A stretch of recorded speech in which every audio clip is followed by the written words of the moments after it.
Wednesday, July the 29th. But I gotta actually be honest. I'm actually recording this late on Tuesday, July the 28th. So before I get into anything else, I have to give a happy anniversary shout out to my girlfriend Stephanie. It has now been 2 years since we went on our first date. And, you know, we have a little Milo there who's 8.5 months old now. You know when you just know, when you meet someone and you can just tell immediately they're going to be a big part of your life. That was exactly how I felt right off the bat after the first time we hung out. And I could just tell. I posted a little bit about it earlier today on social media.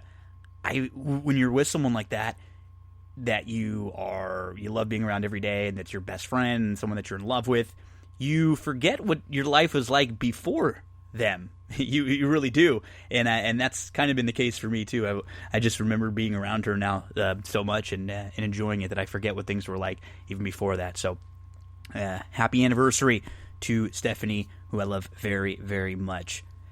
So we move from something happy to something a little bit sad. Before I get into the rest of the show, I just want to let you know this week, maybe the next weekend or two, there probably won't be as many guests. I'm still going to discuss a lot of the topics. We're going to cover a lot of racing from Saratoga, Del Mar, Canterbury. In this show, we're going to have Saratoga, Canterbury. We're going to cover everything going on in baseball and basketball. But my big dog, Rolly, my big boxer, he's really struggling. He's not doing very well. So I'm not going to schedule any interviews because I don't want to have to cancel them if something happens. I'm going to be trying to do my best to keep a good eye on him the next couple weeks and really spend some time with him, because he's old and he's just really starting to struggle, and I want to be around him as much as possible. So we might get a little shorter shows, but we'll still cover all the topics that we do, and everything going on in the world of baseball, everything going on in the world of basketball, which opens up in just a few days. Baseball season now, we're 4 or 5 games through for most teams. We're going to give you an update on everything going on in the world of baseball.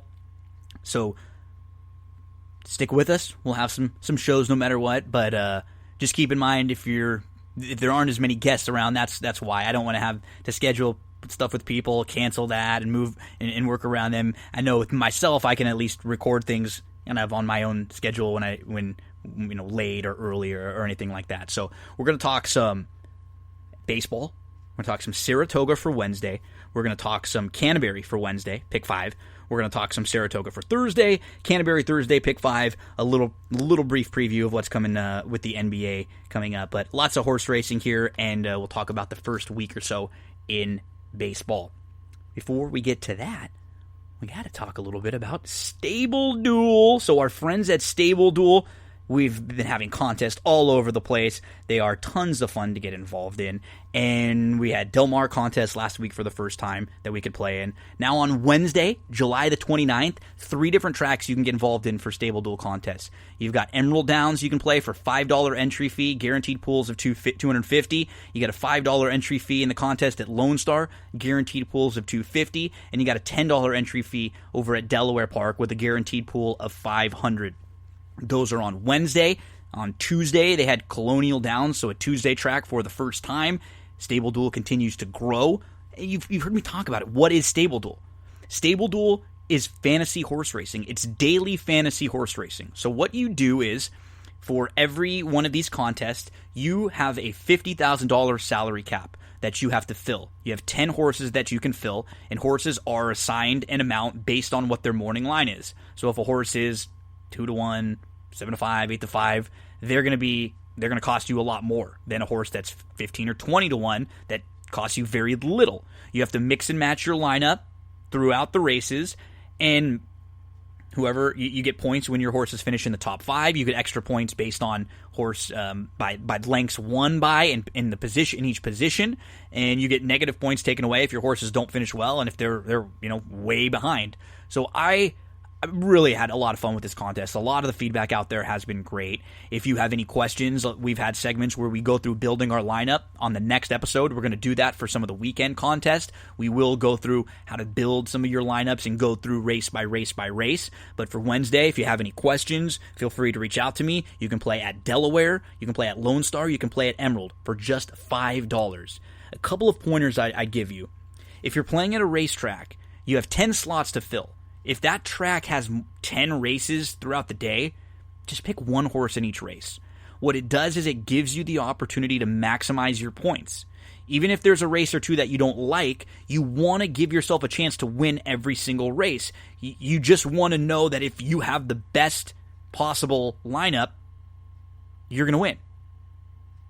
That's the way I've played it so far, and I've done pretty well. We've had plenty of top 10 finishes. I think the closest was a really solid second where I had a lead and just missed. So love playing in these contests. You can get involved for just $5. Maybe it's a day where you don't have a ton of money. You only have a little to spend. Maybe you don't have really any money at all to bet, but you can put $5 or $10 in, deposit it, and then you can have action all day long. What ends up happening a lot of times too is you look at the contest and you fill out your lineup, and you have a couple of these horses in your lineup, and then you see their prices, and you end up playing them individually. You play more money on the tracks a lot of times too. So it can serve you both ways. If you have any questions at all about how to build your stable dual lineups, let me know. You download the app. Make sure you fund, put a few bucks in, and then whatever the entry fee costs, make sure you have that in there. Stable, dual, play, race, win. You're going to be hearing about that. And that's what G said all the time. Let me know if you have any questions about stable dual. Baseball season, we are 5 games or so into this shortened 60-game season, and we're going to hopefully keep our fingers crossed that the games will continue to be played, because we have had a scare already with the Florida Marlins. Let's talk a little bit about them.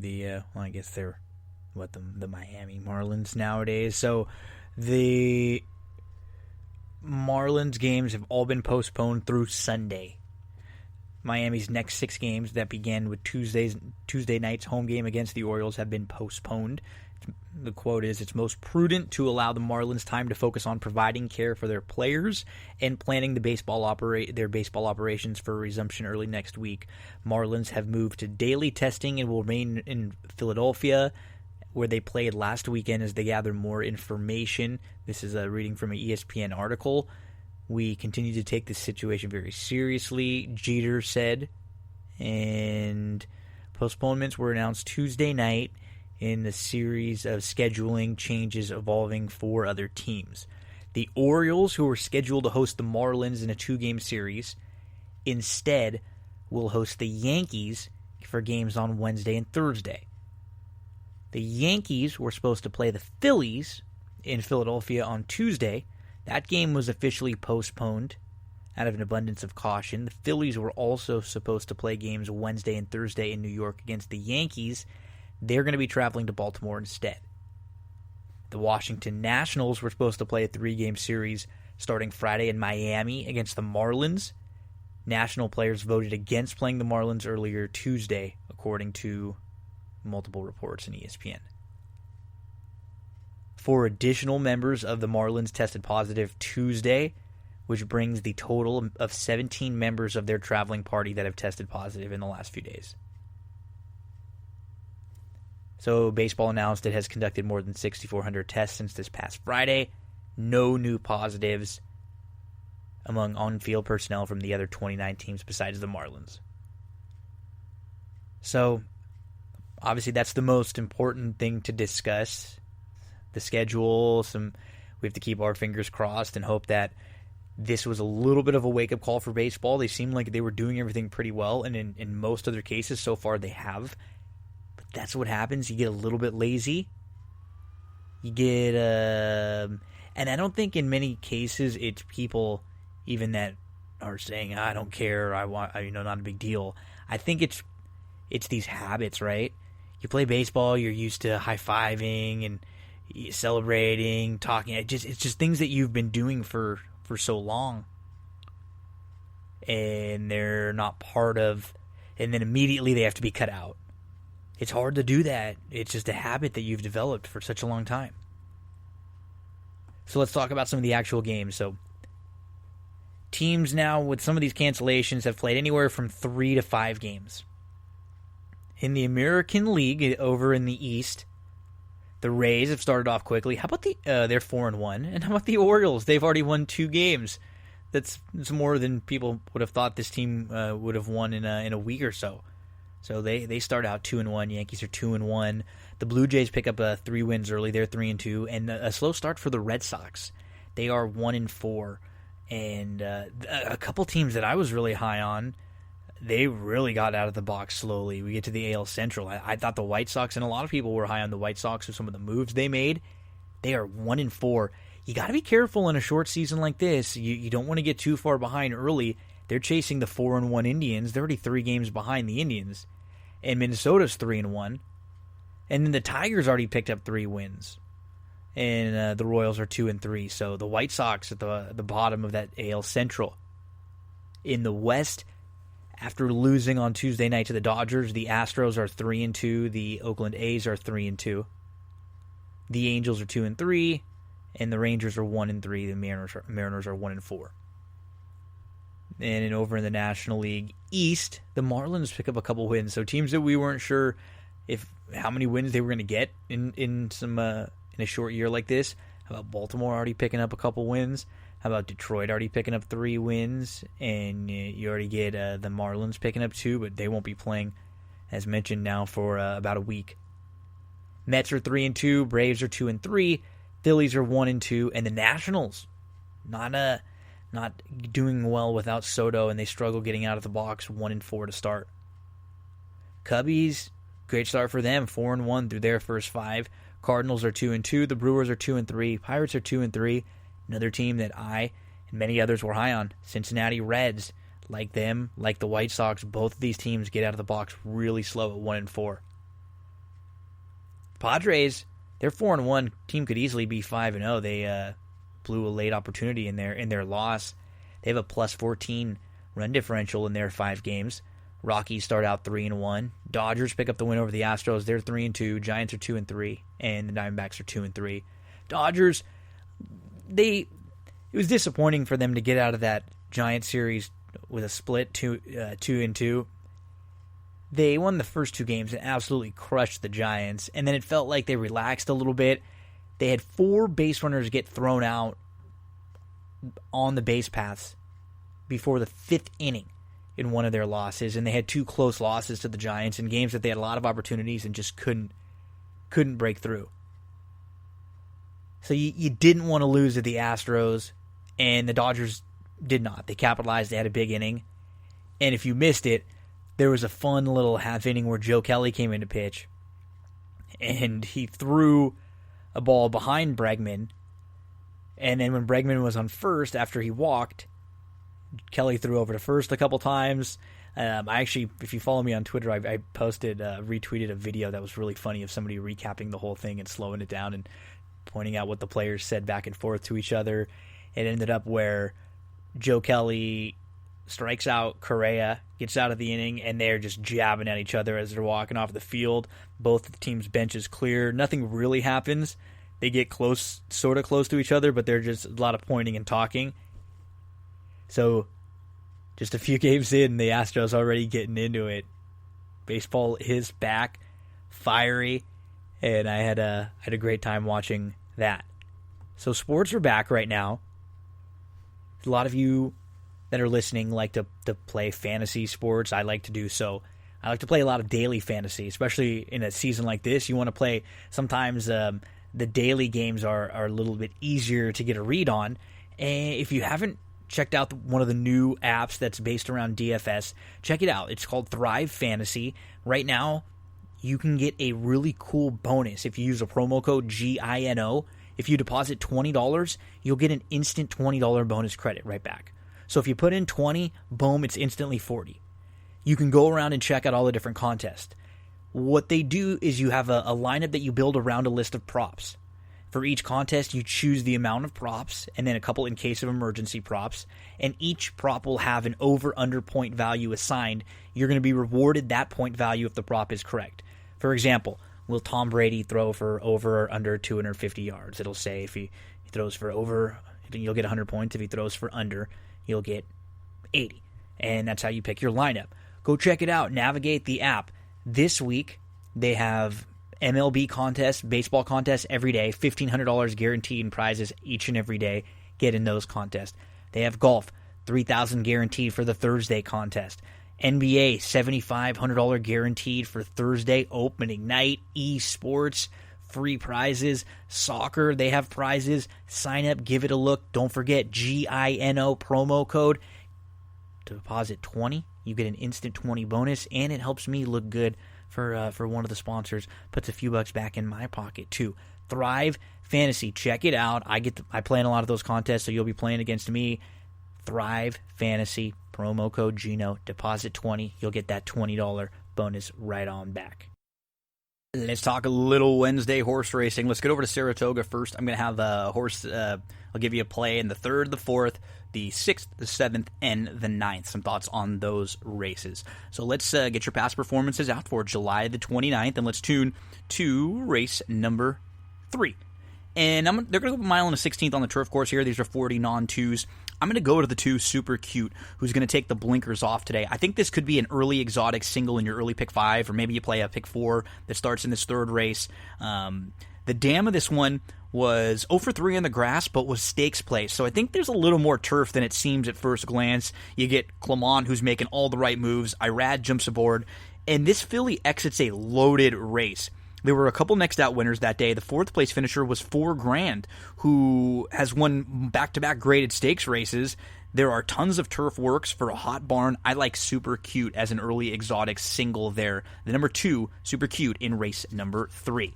Let's turn to race number 4 there. I thought this was a really strong maiden special weight group. They're going to go a mile and an eighth in here. The one Hometown could improve. First Line is actually going to be my top selection. Lucky Asset has a couple runner-up efforts. Then you get the entry for Pletcher and Shadwell of Ashar and Ashayam, Ashayam's been a 3-time beaten favorite. Ashar comes out of a nice strong race behind next out winning Creed.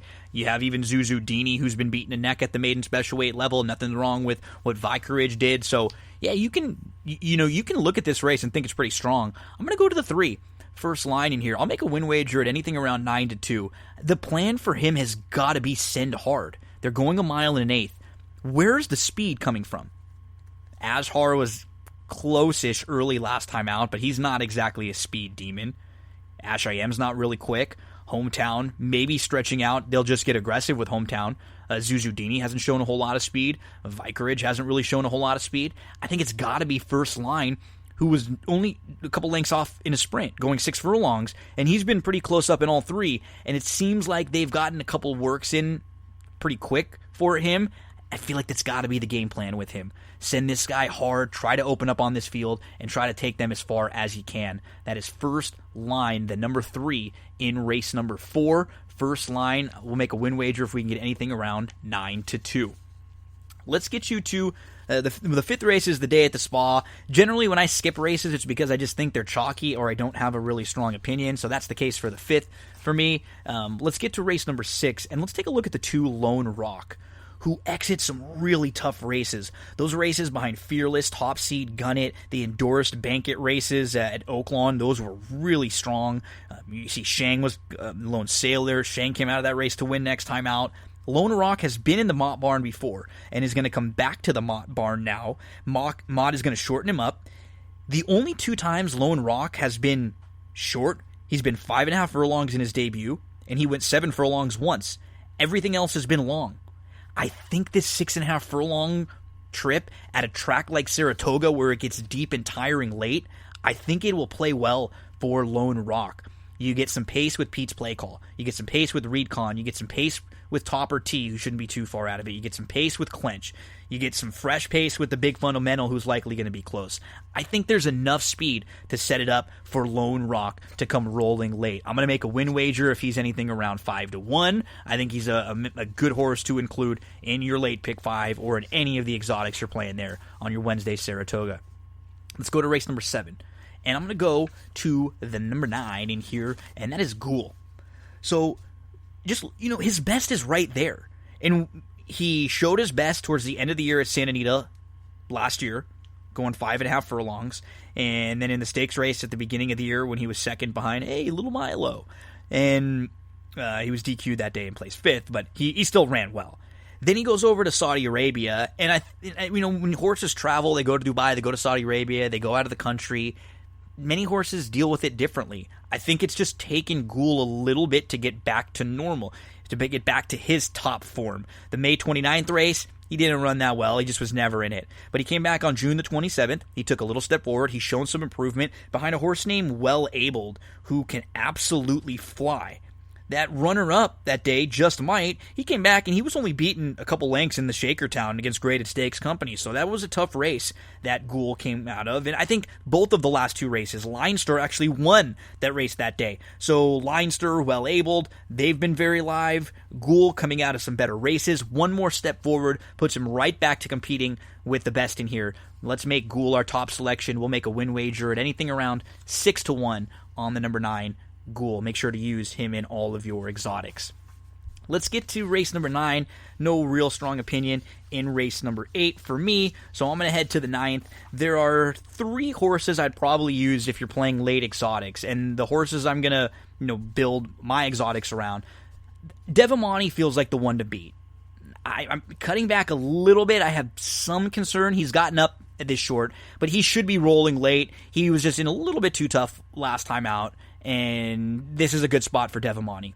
But I think Just Howard, this grade 3 winner, might have just been a tad too tough last time out too. He was only beaten a couple lengths. He's now going to go third start off the long layoff. This is a drop in class for him in here, and he doesn't have to be as far back as he's been in his last couple.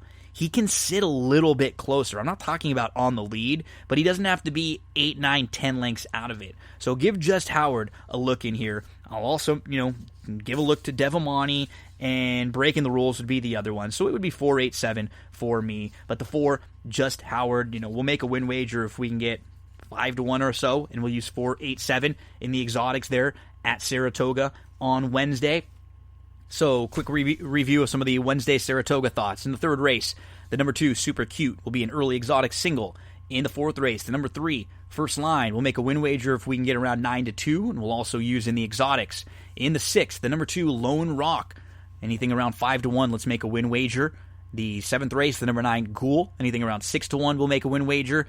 And in the 9th race, we'll use the number 4, Just Howard. Anything around 5-1, we'll make a win wager. And we'll use in the exotics along with the 8, Devamani, and the 7, Breaking the Rules. That is your Wednesday over at Saratoga. One of the sponsors of That's What G Said podcast is Cindy Carava, full-service realtor, and I am here over in Glendora at Coldwell Banker with Cindy Carava. Cindy, how was 2019 for you? Tell us a little bit about what kind of stuff you were working on. Hi, Gino. Thanks for having me. 2019 was just really great. I had a great year selling homes all the way from Altadena, Arcadia, Monrovia, out to Upland and Ontario just recently. The market has been really good. We're looking forward to 2020 with an increase in home prices about 5.8% this year, opposed to last year where it was a little softer. We saw more like homes averaging about 3.5% in increase in value. It's also looking great for buyers. The interest rates right now are going to be staying under 4%. So if you've been on the fence about thinking about buying a home, now is the time to do so with interest rates still staying low. And you offer more services than just the buying, selling, and leasing homes. Tell us about some of the other services that you offer and what a full-service realtor really is. So you're right, Gino. Besides me being a full-service realtor of finding properties for my clients to buy or selling their homes or finding rentals for them, I also have a plethora of resources like handyman, contractors, electricians, plumbers. I even, if you're thinking about getting a home loan, I actually work with 2 great lenders that I can recommend to anybody. And you're all over the internet, social media, websites. Let us know some of the places where we can find you. I know I've seen some reviews on Yelp and on Zillow. Everyone always has positive things to say. Everybody hears me raving about you all the time. But where can everyone else find out information about you or contact? Thank you, Gino. Yeah, I am on Facebook and Instagram and LinkedIn. And you can contact me on my website, which is www.cindycarava.com, or my email, which is cindyc.realtor@gmail.com, or feel free to call or text me on my cell phone, which is 626-394-6400. Cindy is awesome. She's one of the kindest and most genuine people I've ever met. I promise you, you will enjoy every minute you interact with her. So thank you very much, Cindy. Appreciate all of your support from That's What She Said podcast. Thank you, Gino. Have a great day, everyone. Let's get you over to Canterbury for Wednesday. That low takeout pick 5. We'll talk about the Wednesday takeout, the Wednesday pick 5, and then we'll talk about the Thursday pick 5 also. So on Wednesday, July the 29th, get those past performances out. That pick 5 begins in race number 5 with the MTA Stallion Auction. 6.5 furlongs the distance. There is not a ton of speed in this race. The one little ninja is going to go third off the bench, is going to hook a field without a ton of other speed. The blink's on with the inside draw. I think the game plan for him has to be go. Send as hard as you can from the inside and try to steal this race. I'm going to make the one little ninja my top selection. The 6 he's smoking now, I think you have to use in all of your exotics. He's the one to beat. He is by far coming out of the best races at Gulfstream and at Tampa prior to that. So he really feels like he sort of towers over the field. I'm just a little worried that there's not enough speed and he might get caught a little far back and come running for second or third, but he's the one to beat. So I'm using 1, 6 in all the exotics. I'll throw the 4 in. My Name is Prince on a couple different tickets, who had some trouble on July the 1st, stumbled, bumped around, but then came closing very nicely and has come closing in both starts. So I think he's got some ability, and he wouldn't be a complete shock in this spot, but he does hook some other winners, and he's a maiden who's facing a horse like he's smoking now, who's a 3-time winner. 1, 6, 1, 4, 1, 6, and 1, 6, 4 for me in Canterbury's 5th race. Let's get to race number 6 over at Canterbury, and they'll be going a mile on the turf course here. Maiden special weights. I'm going to start with the 2 JP Warrior, and this is a horse who I'm going to single on a couple different tickets. He went a mile on the turf last time out at Canterbury against Drama Chorus, and he had to wait inside when he was moving really well, and Drama Chorus got clear run on the outside, and then JP Warrior angles around, and in between he comes on again. It wasn't the greatest ride in the world. Hopefully Beeler's figured him out a little bit. He's been aboard a couple times. So JP Warrior, the top selection, and a single on some exotics for me. The 3 Drama Chorus, who just missed and has every right to improve. Second time on the turf, right back. I just thought JP Warrior had a little more trouble out of that very same race. The 1 Sweet Medicine. The dam was 0 for 3 on the turf, but with stakes placed, and there is a little turf breeding here with the inside draw and some speed. You'd expect Sweet Medicine to be close throughout. The other that I look at would be the 7 Markin Greeley, who comes out of that live run tech race in the debut, and then last out was behind One A Perfect Day, who also who came back to win, and that was the horse who beat him, who outfinished him in his debut. So he comes out of a couple solid races, even though they were made in 25 and made in 16, and this is made in special weight. I don't think it's that huge of a class hike. I could see Markin Greeley with one more step forward being right there. So I have this race pegged 2, 3, 1, 7. I'll single the 2 on a couple tickets, and I'll use the others on 1 or 2. Let's get to race number 7, and I'm going to use the 3 is going to be my top selection, Big Man Bob. He was behind Grade 2 winner Wells Bayou, next out winning Something Natural, and he broke well, and he just got hooked 4 wide in the slop against Tougher. It's just not an easy trip. He was a debut winner at Hawthorne. There's some ability with him. Now, he hasn't raced since January, but he's going to be going 6.5 furlongs, and I think that's actually a good trip for him. It just might be a little bit much to ask off the bench.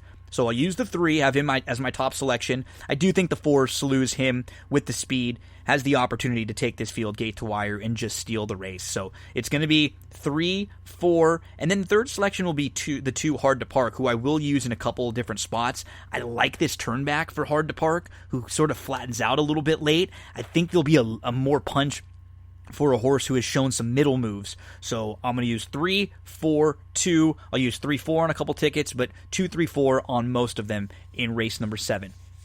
We move along to race number 8. I'm going to make the 7 my top selection in here, Heat Flash, and Heat Flash is going to be a single on 1 ticket for me, getting a big jockey upgrade for Carl Broberg. You're going to get a drop in class here. This guy was hooked 3, 4 wide into the turn. He loomed up into contention early in the stretch, and then he faded. It was better than it looks on paper, and it was against better. Heat Flash, my top selection, and a horse who I will single on a couple different Pick 5 tickets. Underneath Heat Flash, or on the tickets where I'm not singling, I'll use the 3, Great Sky, who is getting back to the grass, and that should really perk this guy up. The number 5, Outrun the Posse. I don't really have any knocks on him off of his back-to-back runner-up efforts. I just think Heat Flash on the drop versus Outrun the Posse stepping up in class. And then Buy Me a Bond, did he wake up last time out? He just missed. He came rolling. This is a horse who has some back class, who's faced some better. He has some strong races, plenty of races capable of winning a group against a group like this. And he's a 17-time winner. He just hasn't always been at his best at Canterbury. Maybe he woke up last time out and he can be a logical contender if that's the case. So 7 is a single on one spot, and then 3, 5, 7, and 8. 7, 3, 5, 8 in that order on other tickets. To close things out in race number 9, I'm going to look to the 5, Runaway Flash, as the one to beat. I do think coming off of that win last time out, his poor performances are just against a lot tougher. And he dropped in against the Minnesota bred 7500s, and he won pretty easily that day as the heavy favorite. He comes right back. This is a great spot for him with Arietta aboard.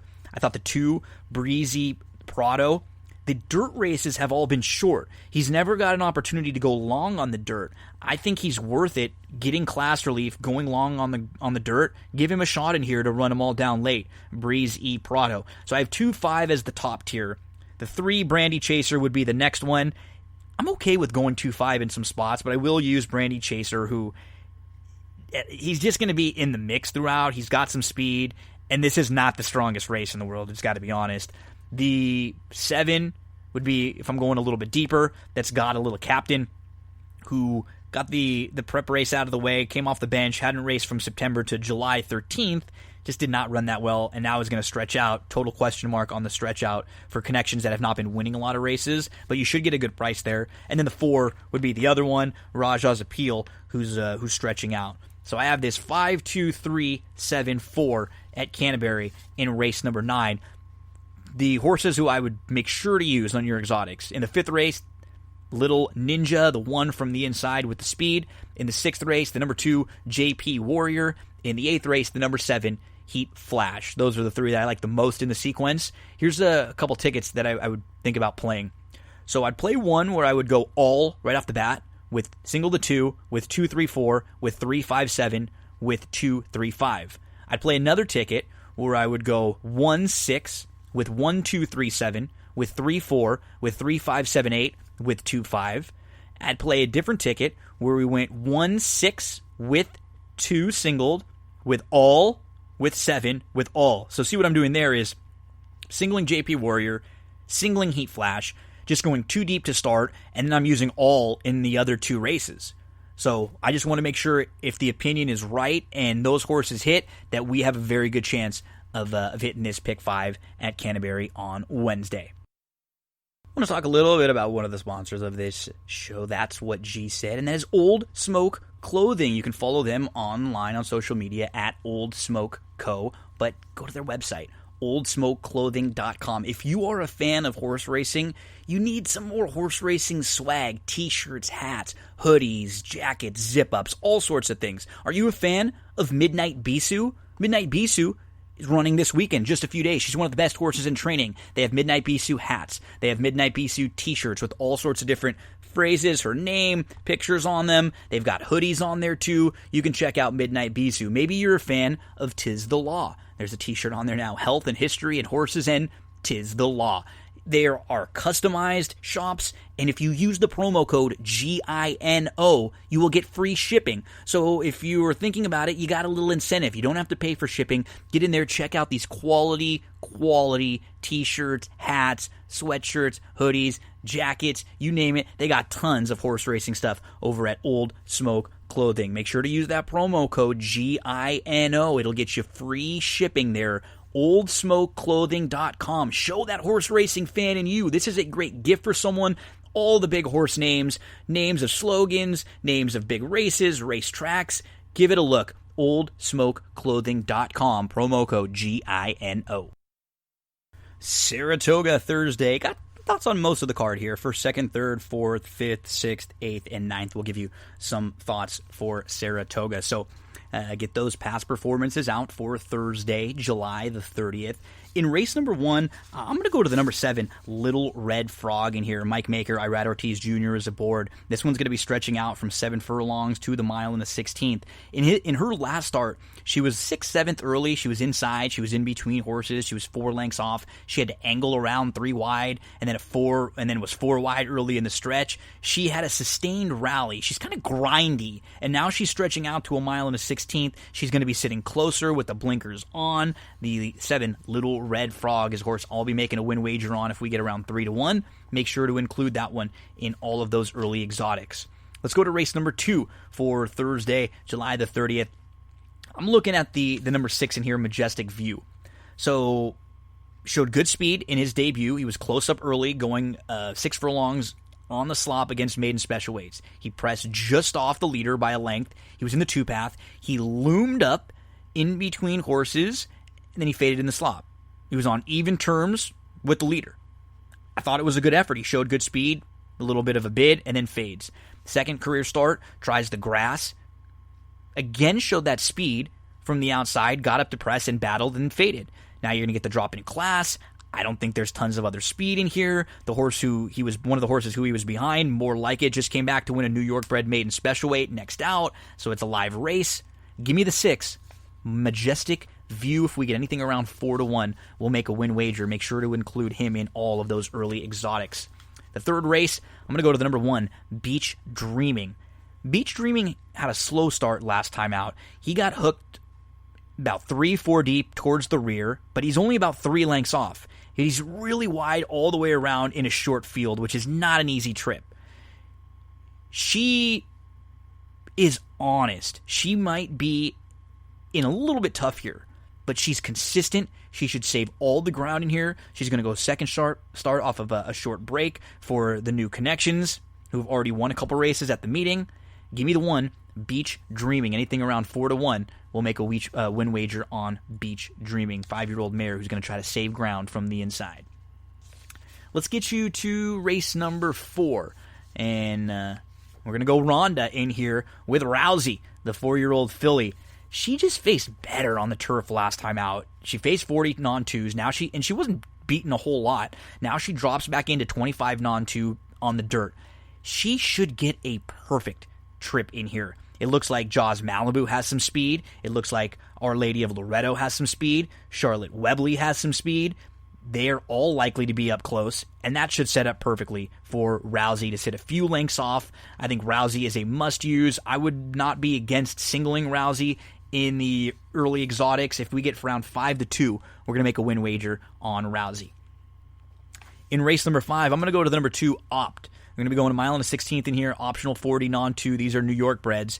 And Opt was just making his first start from November to June.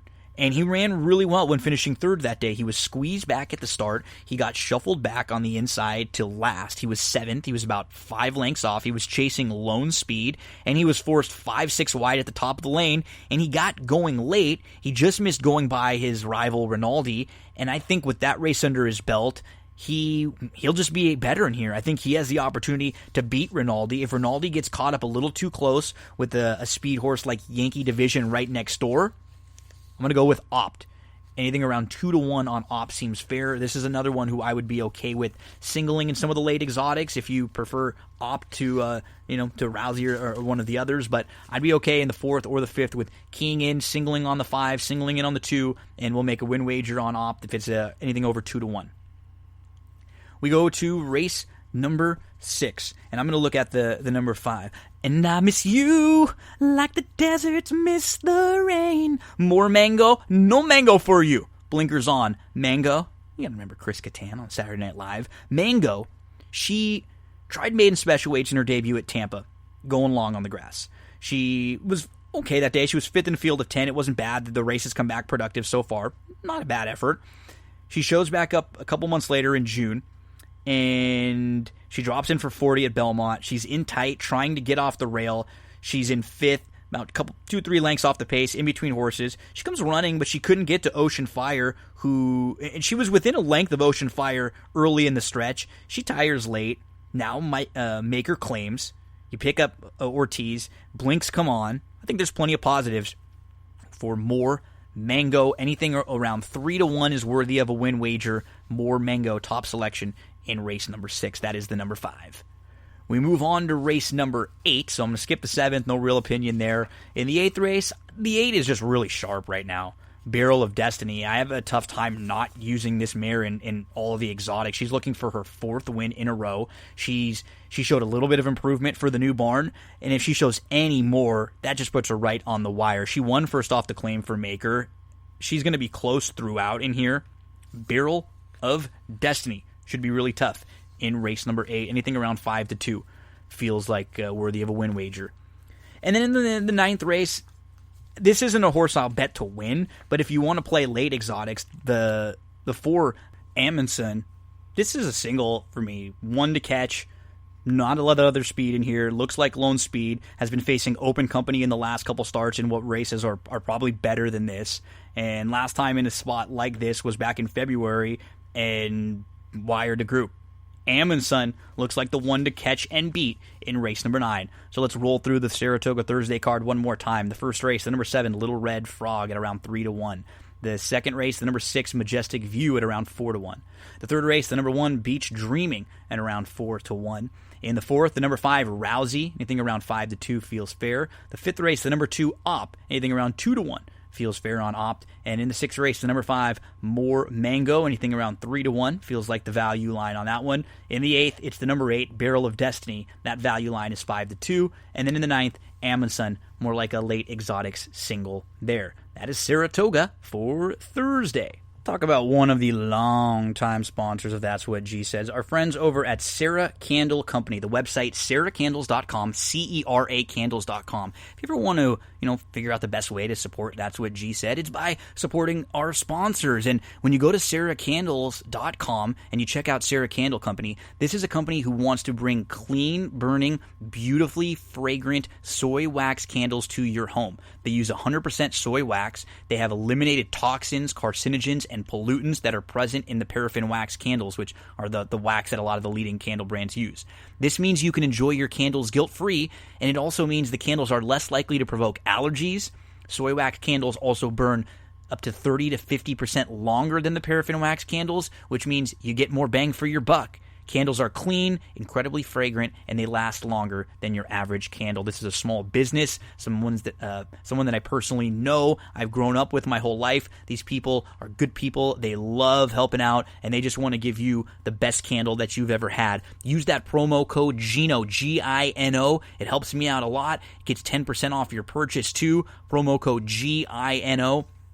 Absolutely love these candles. They come in 3 different sizes. They have around 25 different scents for you. And we're going to have Tyler Herringer, the head honcho, the CEO of Sarah Candles, back on to talk with us next week. He's a big Dodger fan, so we're going to talk some Dodgers. Don't forget, sarahcandles.com. It's a great gift for someone. If you just want to make your house smelling fresh, smelling clean, give them a look. Next time you buy candles, buy them from sarahcandles.com and use that promo code GINO. Let's talk some Canterbury Thursday in that late pick 5. Remember, just 10% takeout. What does that mean? You hear me talk about low takeout? Well, a lot of the bets that we play at racetracks are 20, 22, 25% takeout.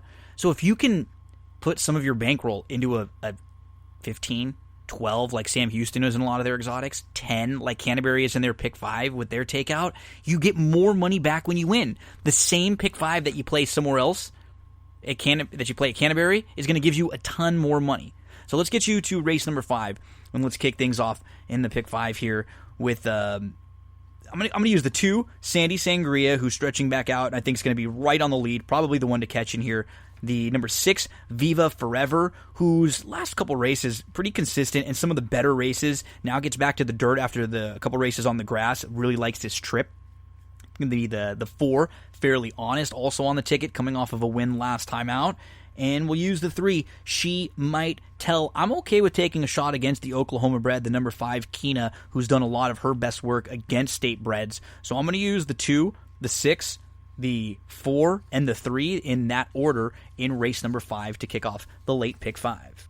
In race number 6, we'll start with the number 5 in here, who's kind of a long shot and one we'll take a little swing with. Take a letter Maria, this filly, whose first turf race in her career was solid. She was second in a maiden special weight, going 5 furlongs at Indy. The next 2 races we saw, one was at Fairgrounds in a 30 claimer against Tougher, and the other was right here at Canterbury back in June of 2019 in a race where the horse was stumbled and vanned off, and she never got an opportunity. She doesn't have a couple great races, but she's stretching back out. I think there's just something there. I feel like she's got a little bit of turf ability in a race where nobody scares you. There's no monsters in here at all.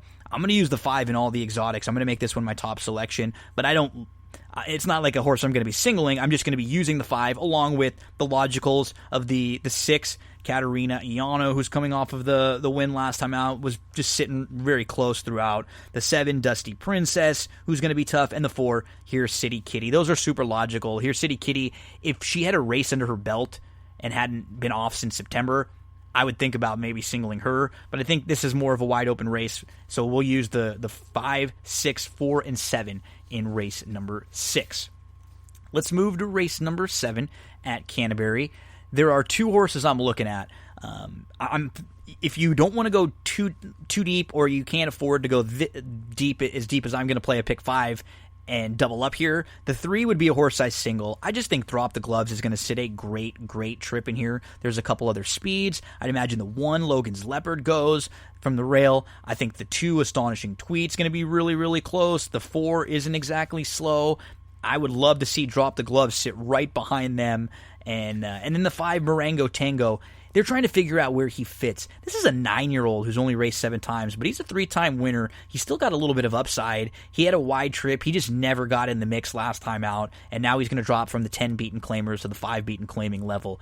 This is going to be a much better spot for him. If he's got anything, he still has the most upside, even as a lightly raced 9-year-old. So I'll use the 3 and the 5 with a slight lean towards the 3, who should be able to sit maybe a little bit closer than Marengo Tango in here. He's got more speed, though, than he showed last time out. I'm hoping they're both sitting maybe in that 3rd, 4th section.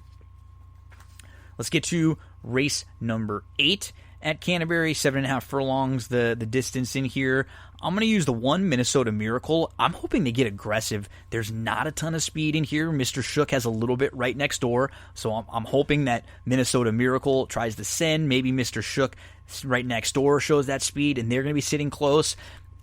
Exprompt was buried inside, then got a nice opening, and I thought ran really well to finish 3rd that day. He loomed up. He probably needed the race. He hadn't raced since November. He should be a little sharper late in here. And the 4, Irish Major, is the other. So those are the horses that are coming out of that July 9th race. They were chasing Lone Speed and Skippy Strike. I think this will be a much better spot for those horses to sit trips and maybe to get better winning type trips than they were able to get in that July 9th race. 1, 2, 4, and 5 in race number 8. To close things out in race number 9, we'll be using 3. The number 6, Sir Zebo. He's the only horse in here who has some decent races going long. We don't know if anybody else in here at all wants to even go long. So I think you have to use the 6, Sir Zebo. He's stretching back out. He's going to go 3rd off the long layoff, and hopefully he can pick them up late. He doesn't have any speed, but when a lot of these horses will be getting short, that shouldn't be the problem for Sir Zebo. The number 4, JJ's Wildcat, is the one to catch. He's stretching out from 5.5. He was a runner-up in his debut, but he has the speed. He's probably the quickest in here. And then the 2, Gone Cruising, just missed. Back-to-back runner-up efforts. Has been the beaten favorite at the level, going 6.5. Now stretches out to the mile. Little improvement. Doesn't even have to improve, really, to beat this group. Just kind of has to fall into it. So it's going to be 2, 4, 6 in race number 9 at Canterbury. So for me, the way this pick 5 will be starting in race number 5, 2, 3, 4, 6 with 4, 5, 6, 7 with 3, 5. If you want to single the 3 there, go ahead with 1, 2, 4, 5 with 2, 4, 6. That is Thursday over at Canterbury. Some quick NBA news before we close this episode out. So remember, the actual NBA restart of the season is on Thursday. There are a couple games on Thursday, and then After that, you're going to have, I think, 5, 6, or 7, I think between 4 and 7 games each of the days. Remember, every team has 8 games that remain. Let's go through some of the news. In the NBA, Rockets guard Eric Gordon could be out to a couple weeks. He had an ankle injury on Tuesday in the final scrimmage for the Rockets, so they'll get a better idea on Wednesday. He's a big part for them, especially because the Rockets don't go very deep into their rotation. They go small. They need to spread it out, even though he hasn't had the best year, but he still helps them spread it out. He's been there before. He's played in a lot of big games. He's hit a lot of big threes. Pelicans, Jazz, they're going to kick it off. They're the first game back on Thursday. They're discussing plans to do some sort of a protest before the first game on Thursday. So we'll see what they plan to do. This is what a lot of the NBA players are going to do. They're going to use their platform. They felt like some players that were talking about maybe not returning felt like it would be better to use the platform to talk about message that they wanted to get behind, or maybe a cause that they felt strongly about. The Clippers they're going to be fine. They're in a good spot, and they'll likely still finish as the 2 seed. But they've had a lot of their players have some issues. So the same can be said for the Lakers. They've had a couple issues also with Avery Bradley not going to be returning. Rondo's hurt. They were able to fill those spots in with J.R. Smith and then Deion Waiters, who they added earlier in the year, but he hadn't played. They added him right before the season was stopped. So Montrezl Harrell has not returned to the NBA bubble. He's expected to miss their restart opener against the Lakers on Thursday. The Clippers will be without Lou Williams, who had to leave for a funeral, and Lou came back, so he's in the middle of his quarantine. Patrick Beverley came back on Sunday, and then he went into quarantine. He also had to leave for an excused family emergency. Beverley is a maybe, they said, for the opening game against the Lakers. This game doesn't matter. The Clippers are in the playoffs. The Lakers are in the playoffs. It's not like it matters who wins this game against the Lakers and the Clippers. It's just, for the Clippers, they want to get these guys back, that some of them that have missed, get an opportunity in these last 8 games to get their rotation set before going into playoffs. You want to be as set as possible. So we don't know what a lot of these reasons are. They said they were excused family absences. We know that Lou Williams had a funeral that he was attending, and so not the best thing for the LA teams. The Clippers are supposed to have Zubac and Shamet back. They were missing for a while too. So for a little bit, you're thinking Zubac, Shamet, Beverly, and Harrell, and Lou Williams. So now, wow, there were just a lot of players that were not there with the Clippers team, players that are big pieces of their team. The NBA is already talking about the following season and if they have to play in a bubble. They're already starting to prepare and plan for that being the case, and what they would do if they have to maybe make up for some of the lost revenue without fans, because they're not sure. And remember, this is going to be a quick turnaround now for the NBA. They're going to finish the season, and they're probably going to have 2 months off and be right back in it. Who knows? Middle to end of October, and you're going to be right back in it come Christmas time. So I'm sure they'll try to push it back as far as possible.